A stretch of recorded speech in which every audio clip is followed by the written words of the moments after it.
ಜನ ಇದ್ದಾರೆ ನಿಮ್ಮೂರಲ್ಲಿ ಮದುವೆ ಆಗ್ತಾರೆ? ನಮ್ಮೂರಲ್ಲಿ ಒಂದು 80ಕ್ಕೂ ಹೆಚ್ಚು ಜನ ನವ ಯುವಕರಿದ್ದಾರೆ ಸರ್. ಯಾರಿಗೂ ಹೆಣ್ಣು ಕೊಡ್ತಿಲ್ಲ ಸರ್.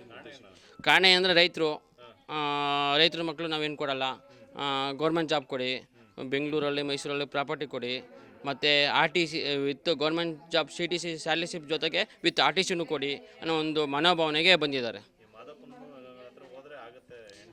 ಈಗ ಹೇಳಿದ್ನಲ್ಲ ಸರ್, ನಮ್ಮ ಪೂರ್ವಜರು ಮೊದಲು ಪಾದಯಾತ್ರೆಯಲ್ಲೇ ಅವರು ಒಂದು ಅಭಿವೃದ್ಧಿನ ಕಾಣ್ತಿದ್ರು. ಅಂದರೆ ವರ್ಷಕ್ಕೊಂದ್ಸದ ಹೊಲ ಮತ್ತು ಜಮೀನಲ್ಲಿ ದುಡಿದು ಇದು ಮಾಡಿ ಮತ್ತು ವರ್ಷಕ್ಕೊಂದು ಇಷ್ಟು ದಿನ ಅಂತ ಕಾಲಾವಧಿಯನ್ನು ಇಟ್ಕೊಂಡು ನಾವು ಮಹದೇಶ್ವರ ಬೆಟ್ಟಕ್ಕೆ ಪಾದಯಾತ್ರೆ ಹೋಗ್ತಿದ್ವಿ ಪೂರ್ವಜರು.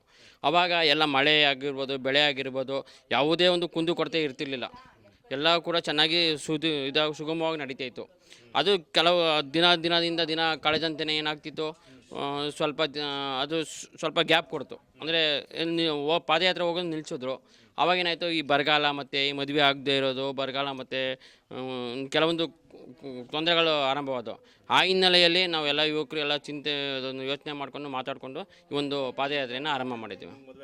ನಮಗಿನ್ನೂ ಮದುವೆ ಆಗಿಲ್ಲ ಸರ್. ಹುಡುಕ್ತಾ ಇದ್ದೀವಿ ಸರ್, ಯಾರೂ ಕೊಡ್ತಿಲ್ಲ ಸರ್.